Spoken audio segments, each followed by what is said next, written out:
I'm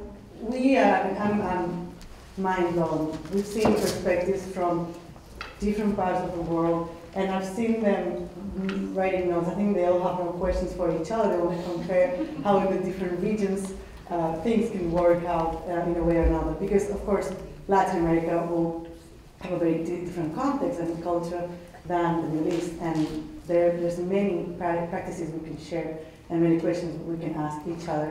And of course, now we're going to open the floor for questions. So I'm just going to bring you some water. I had to run out to get it.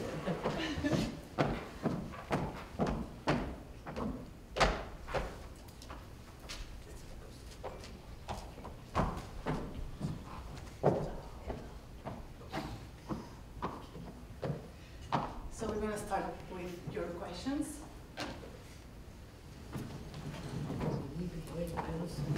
Please go to the microphone and say your name and your affiliation so we can know where the question comes from. I'm Bob Hershey. I'm a consultant. How are you able to use the internet in having meetings and gathering funding for your efforts and getting consensus of what you're going to do and getting transparency? Who's the question for? Anybody? Anybody that wants to answer. I can take a stab at that. So the IAI, we have a lot of our, as you saw, the directorate is dispersed. And so we rely heavily on internet, any kind of the social media to energize new people involved in things. So we have teleconferences, we Skype, everything that we can possibly do for that. We do try to meet once a year together. So does the Science Advisory Committee. In fact, we established and developed the Science Policy Advisory Committee solely by teleconference and Skype and things like that. So we are trying to, I guess, walk the walk about being environmentally responsible and not traveling all over the world. Plus, it's also expensive. So. I can answer you. Our countries that are involved, sometimes there is internet, sometimes there is not, sometimes there is email, sometimes there is not. I tried to call to communicate to Syria just a week ago because we have scientists from Syria. I got an email, I replied on that second, and already when my answer went, the email went down. And at the end, I had to try to call. So it took me half a day, and it said they cannot go through till I got the person. And he said, yes, after I sent you the email, they announced that the quota of email is already filled out, and they took the email down. So not in our country, not in all of them we can use the internet because you don't know when it works and when it doesn't. But for sure we try to use it as much as possible. Skype is a very important instrument that we communicate. But even phone, like Aleppo in Syria, it took me weeks till I could have no cell phone, no email, and then the landphone worked, and this minute I managed to connect. So in this area, for sure, it's a big problem, but we use it as much as we can. For us, because I'm in charge of an organization that has members in 94 countries, and we have 5 regions. Sub-Saharan Africa, we have an office in South Africa. Latin America, we have an office at the Brazilian Academy of Science. In North Africa, in the Arab region, we have an office at the Library of Alexandria. In Central Asia, South Asia, we have an office in Bangalore. And then Southeast Asia, Pacific, we have an office at the Chinese Academy of Science.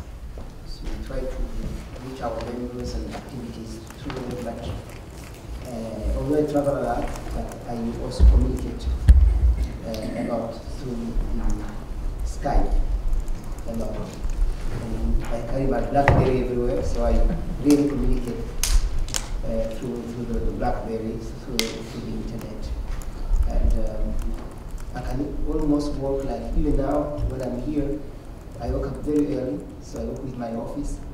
And when it's 9 here, it's already almost 3 p.m. over there. So they are going home when I start going to work here. So actually by 10, I'm done with them. So then I start my work here. It's very interesting. And also the reaching the members is very important because our members are also members of their own academy. You cannot be a member of TWAS if you are not a member of your own academy. For example, if you are an American, you cannot be a member of TWAS if you are not a member of NAS.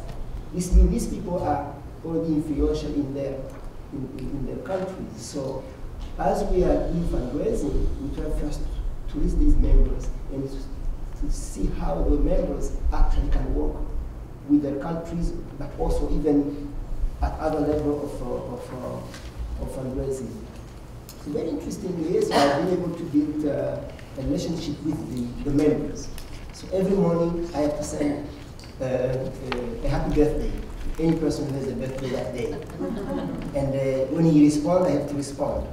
So, and then for the new year, I have to send the individualized greetings. So dear Jack, dear, so I have to send one by one. So I obviously have to send it one by one. And then we have to respond. If somebody responds, we have to respond. And that creates really a network. This means that I know these people and I read the book. I have 1,000 of them, I take my time, I know who they are, what they did. And that's really very, very important. But these people, some of them, for example, one of our members is the DSC, the secretary of the Department of Science and Technology, India. So he's a very important person. Another one is a Nobel laureate in Taiwan. Another one is, so I try to have personal relationship with these people by calling them, by doing that. And also to make sure that they understand that building scientific capacity and excellence require their support.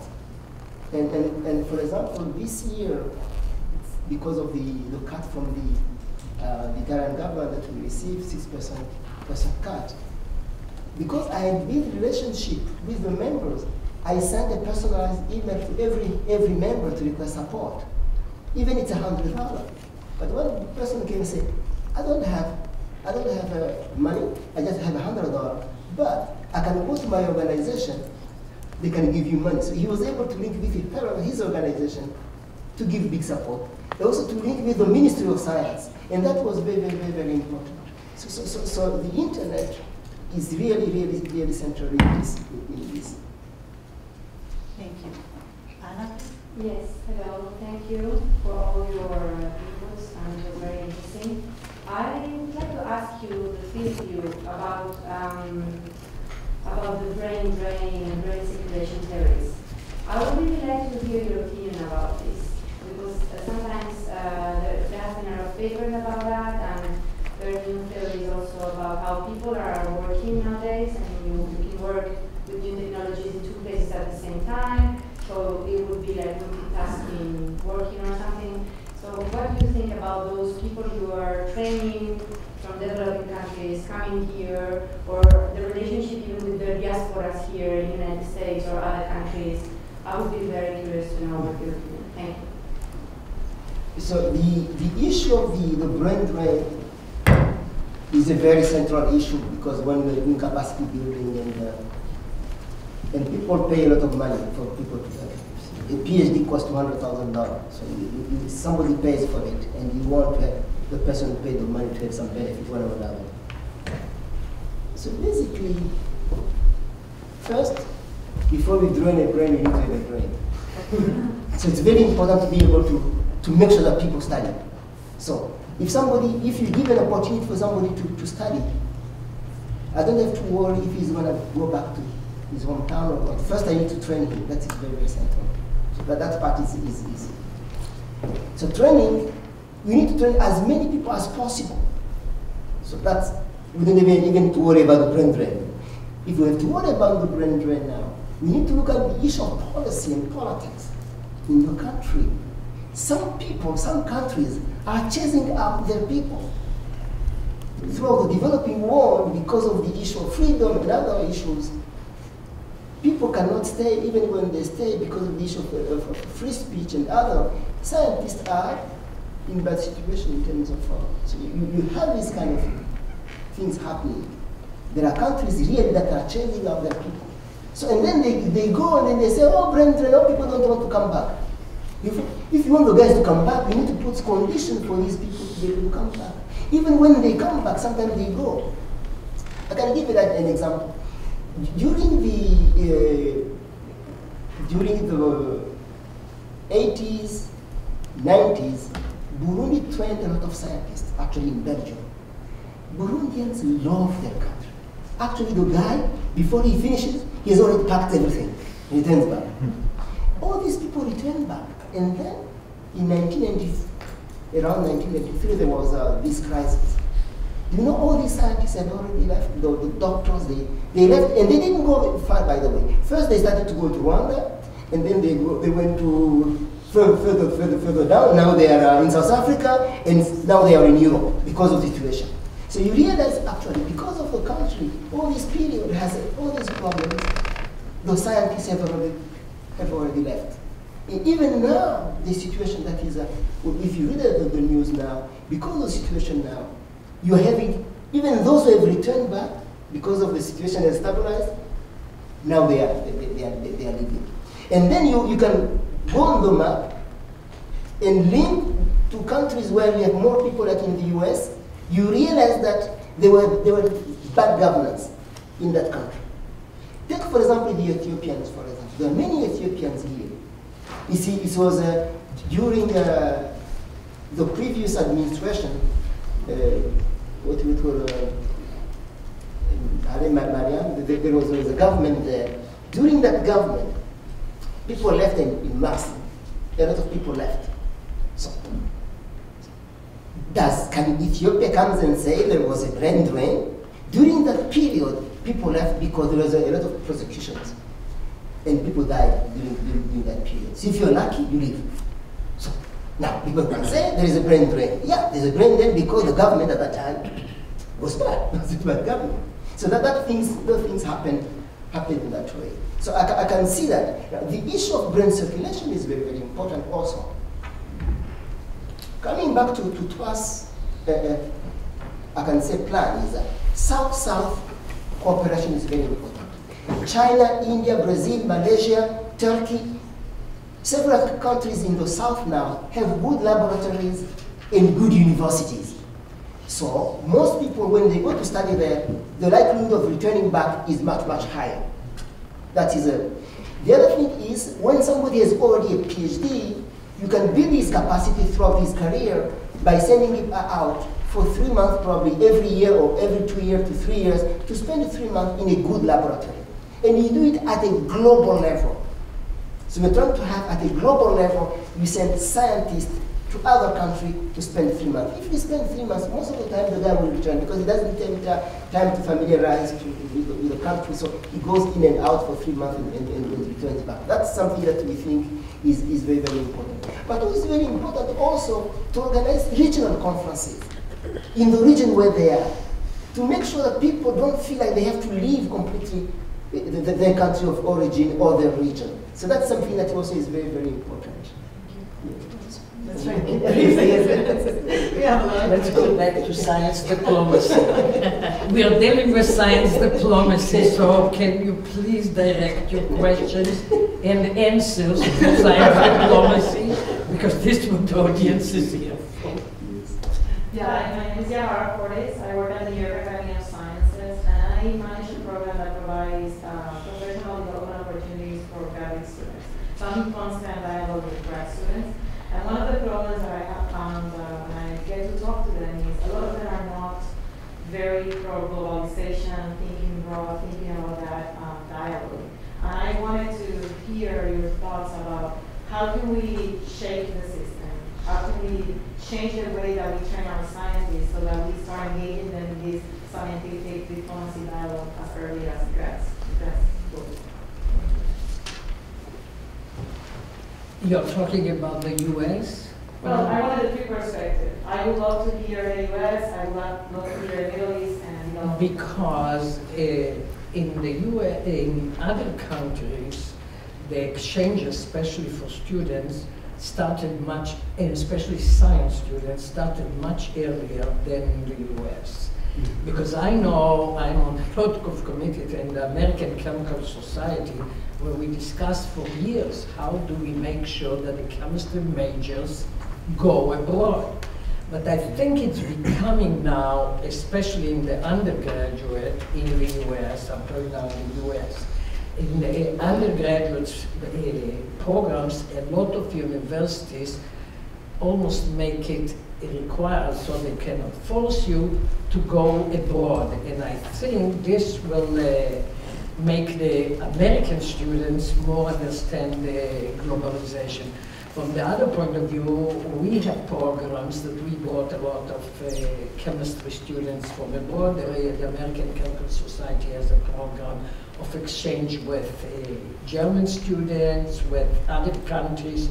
So it started easier to bring foreign students than to take the American out because there is a language. Remember, other countries learn foreign languages, and it's easier to travel when you know when you are in the US and you know only one language. In the other part of the world, the Middle East, the idea of going to other countries is there for many, many years. And for example, among the scientists, the young scientists, you will find if you go to the Gulf states where they have more money than other countries, you will find a lot of scientists that are from different Middle Eastern countries, like from Palestine, like from Jordan, from different kinds. You will find them in the United Arab Emirates, Qatar. And by the way, the US now has a lot of campuses, like Qatar alone has 5 or 6 American universities that are now in Qatar. There is in the United Arab Emirates, NYU. In Qatar, you have Texas A&M, you have Cornell, you have Northwestern. Everybody in Qatar, they barely have 1 million people, but every university from the US already has a campus there. So I think this will make it much more acceptable in the US for students in science to go abroad, because the programs by themselves in the university were not set that if you spend a year abroad, the credit can be transferred in science, because I know we dealt with that in the American Chemical Society, how to make it easier for them to go abroad and bring the credits. Yeah, and actually I'd like to follow up on that. The National Science Foundation is very aware of this. And we have a lot of emphasis now on encouraging students. We have programs that provide opportunities for the students to travel abroad, to be part of a research consortium in another country. We've have a few programs now that actually require the proposers to have partners in at least 2 other countries. And so that is, I think, providing the opportunity, and I think the US science community is recognizing that there are a lot, and we always have, but there's really great opportunities for students and young people. And I think the universities are catching on that, you know, it's okay. You know, we can actively exchange the quality of education now in a lot of countries is comparable to, you know, what we have, and the credits will transfer and things like that. But we do, especially for research experiences for undergraduates and graduate students, we really, really push the international experience, because we need to be global. We need to be global, and we can't do this all by ourselves. Linda Staley, I'm going to follow up that question as well on scientists. I started an NGO in Virginia called the Global CoLab Network, and I spent 25 years building global science collaborations in DC. But I'm very interested in what we can do to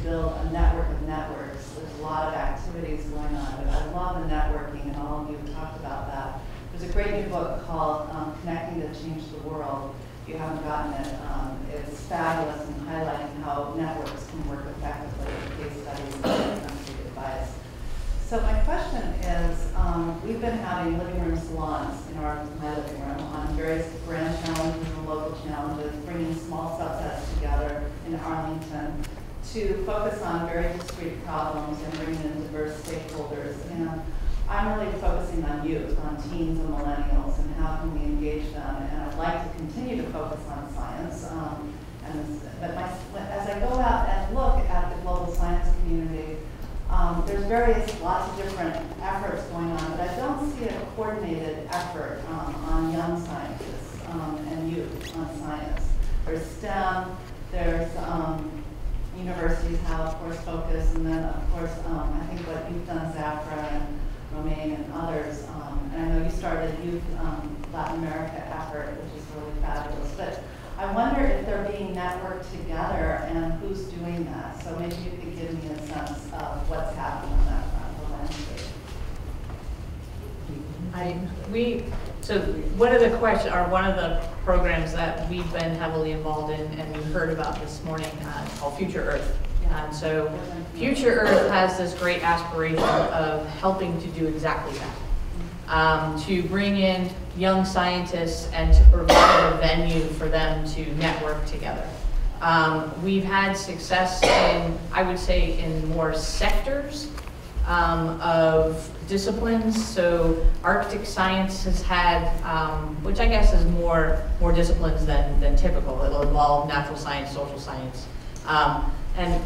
But it needs to go beyond just geographical. And so we're hoping that there'll be some traction through Future Earth for that to happen. I know that there are grants and things for those networking, research collaboration networks through the National Science Foundation that support those kinds of things. And then we also have through the Belmont Forum programs, that is an actual part of what we're looking to do, and we're hoping to eventually have some sort of mechanism to support just that, the coordination of young scientists and engineers and social scientists and things to feed into Future Earth. I'd like waiting on this, because you asked about the Latin American specifically. There are two young scientist organizations right now, the Global Young Academy and the World Station of Young Scientists. And they're really great. The problem with this kind of networks is usually that they have no funding, and so very young people run them on a volunteer basis, and they are usually doing their PhDs or postdocs. So I think it's an issue of bandwidth of the people who run them and support. Yeah, I went to those websites. I met some of those people in Hungary when I was at the Global Science Forum, and I think the problem they have is they need more support. And so what I think we've got a world full of scientists, but many of them are 50 and above, and they're aging, and we need to do more intergenerational support. The older scientists really need to support the younger scientists. I know, Zachary, you've been working on this, and I think we're going to well, but yes, we need to do more intergenerational engagement. So one of the things our NGO created was the Boomer Millennial Wisdom Bridge, and it brings boomers and millennials together in a two-way dialogue. It's just trying to be more intentional. Okay, Linda, invite us to your salon, and then, believe me, it will move. Okay? Actually, I give you my word. People to do salons all over the world, so it doesn't have to be. So let's see an example of a salon, because you already have the experience, and then I can bring it to all the rest of it, because I work with South America too, so I can bring it around the world. To us is every year we elect 5 young affiliates to us, for five per region, and they become members, young affiliate for 5 years, and then they become alumni. So we have now a pool, those who are alumni and those who are still members. And that with them we organize conferences in the region where they are, but sometimes we bring them to one place, one location. For example, every year we have this BioVision. It's a conference on life sciences. It takes place in Lyon and sometimes also at the Library of then we bring 10 young scientists from each region, and it was paid on, we pay the ticket, so, and then the organizers, the cost, they pay the other cost. So we have, and then also we have some prizes in the region for young scientists. We have one particular prize for young scientists in sub-Saharan Africa. So there are many, Yeah. and also you have the Global Young Academy. The global economy. Yeah, they do a lot. So, but if you want to focus on that, we can I talk. think it would be good to aggregate some We of can these. talk if you want to. The American Chemical Society is working on that too. It's Yeah. one of the, I think there is somebody from international activities here. Lori, do you have anything to add? Because the American Chemical Society Yes. really working on globalizing and working with students and bringing students. So there Yeah, is, hi. Yeah, we are working on, we try to have several different opportunities for people to interact and have these conversations. I'd be happy to speak more about it after. Sorry, I took so long. So on the issue of international experience, the US they explained the situation in the US, which is understandable. But in the developing world, actually, the majority of the scientists, until recently, were trained outside. And if you want to do a PhD, most of the senior, probably from 45 to above, were trained, actually, the majority were trained in Europe and in the US, or probably Japan. This is the OECD countries in general. Now with these China, India, Brazil now have good laboratories, good universities. Now we see people going now in the south. But for example, most, if you look at the map, how TWAS is doing the training, actually you realize that scientists are leaving the continent rather than doing the training on the continent. In the continent, you have only one country, two countries basically, South Africa and Egypt, that have real PhD programs. So now, Egypt, there is no, the situation isn't good. But this means you remain only with South Africa. If you want to send your child to do a PhD, if it's your child, the only place you can send really the child is South Africa to do a PhD. So and this is real. So it's a concern for the continent. There are more people leaving than people doing the PhD on the continent. So that's something that is so scientists in Africa, in the developing world, they have more experience in international experience. But coming back to the training itself, it's not about being trained outside that gives you the global issue. You see, when I was being trained, doing a PhD in mathematics, a bachelor's degree in mathematics in Burundi, I just wanted to be a teacher. I didn't know that actually that mathematics was important for any other thing. I thought mathematics was just to be a teacher. So we were talking about 30 some years ago. But now people know that mathematics is very important. A student who's doing mathematics now at undergraduate, he knows that mathematics is very important. You can use physics for for global change, to understand the issue of energy and things like that. But traditionally, you just think of physics, just theoretical physics. But things have changed dramatically. Now when you do a training, you understand that science is related to sustainable development, science is related to agriculture, so you understand that. So things have changed dramatically. This means that you can really relate to the issue of science as a broker. Science has become something you can use of value. Before people say, this is just a scientist. But things have changed dramatically. If you have a science degree, you hold something that can give you a job, and this is very, very real. If you don't have a job in your country, you can move to another country. You see? So things have changed dramatically.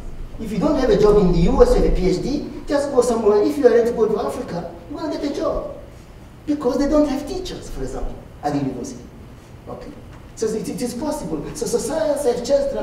Science is something that you hold in your pocket. If you have a science degree, you have a job. But if you have a science degree as a country, a scientific capacity as a country, we have some kind of power. So things have changed dramatically. Thank you. We have time for one question. Hi, my name is Ali. I'm a postdoc from Johns Hopkins University. My question is about the role of science diplomacy organizations in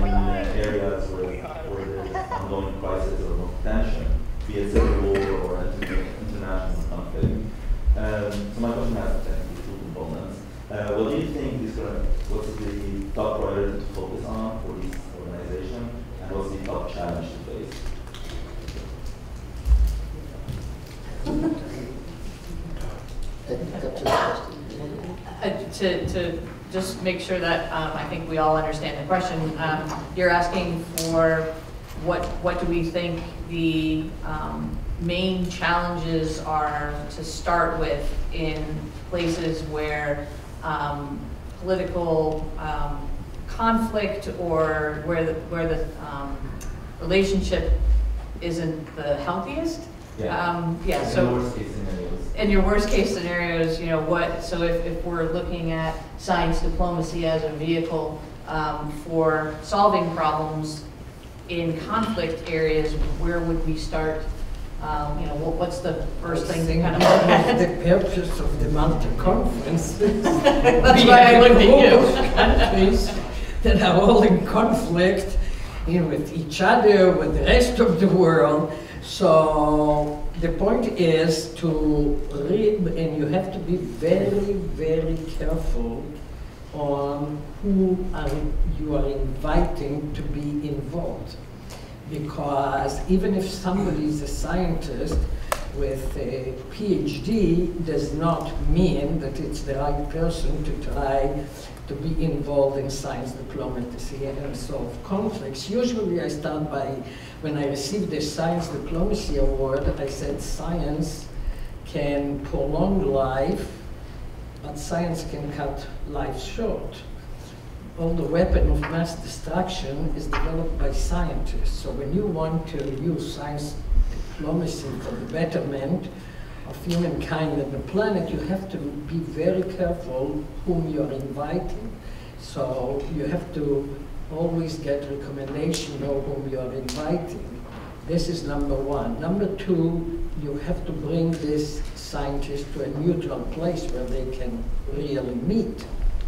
And there are countries where if they find out that the scientists from both sides met, it can get the scientists in trouble.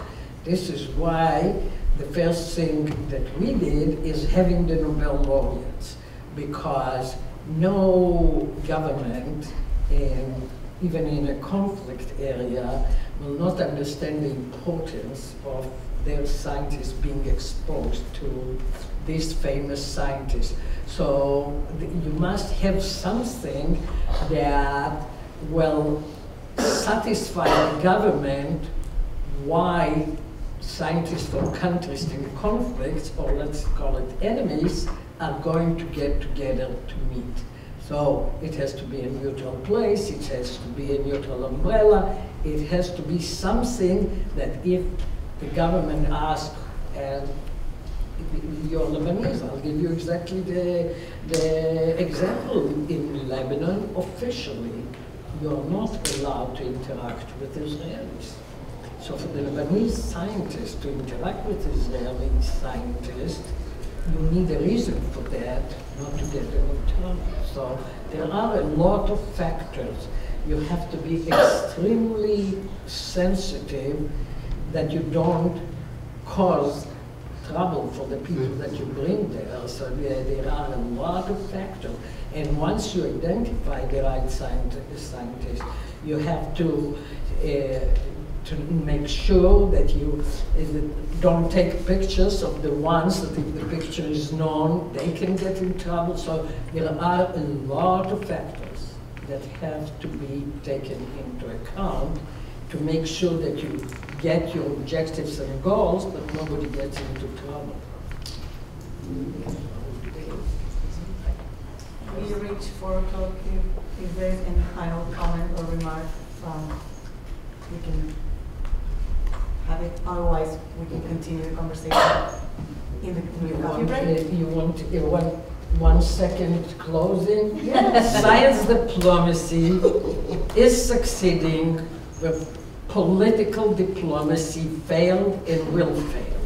What we need is to get more financial support to enlarge our efforts in science diplomacy if we want to see a peaceful Europe.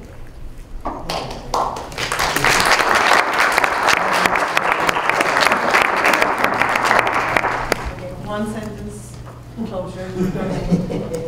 Well, very, very difficult, but there are institutions situation like Israeli, Arab, or Palestinian, these are very, very highly conflictual situations.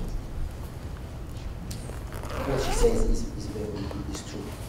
But at a global level, on a daily basis, at a regional level, when there are issues of water, the issue of park, the issue of conflict on a daily basis, I think that it is possible to be able to bring in scientists to work together, because science is one. With that common language of science, you can solve issues. You can sit down and say A, B, C, D. This is how. Should Ethiopia be allowed to build a dam, or should not be allowed? Or on the Nile, Egypt build it. And if Burundi wants to build it, and if Rwanda wants to do it in Tanzania, what's going to happen? So what will happen for the Nile? So science can give us the solution for that. So science will be able to allow it, because science is a common language, and science is truth, the truth of the day at least. And that can be able to allow us to do that. So putting science in diplomacy is very, very central. But putting science at the center of global diplomacy is very important, because I don't understand how a country can send an ambassador in a small country like Rwanda or Burundi or Benin, spend there for years, and this country does not have the basic scientific infrastructure. So science can be used as a tool for diplomacy.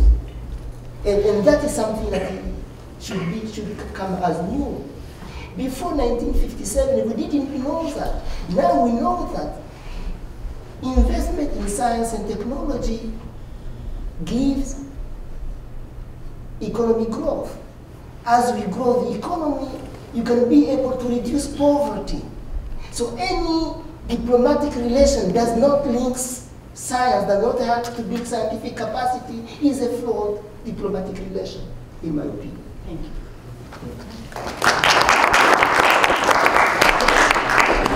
We're going to leave it here. Please continue the conversation when we have a break. Thank you so much.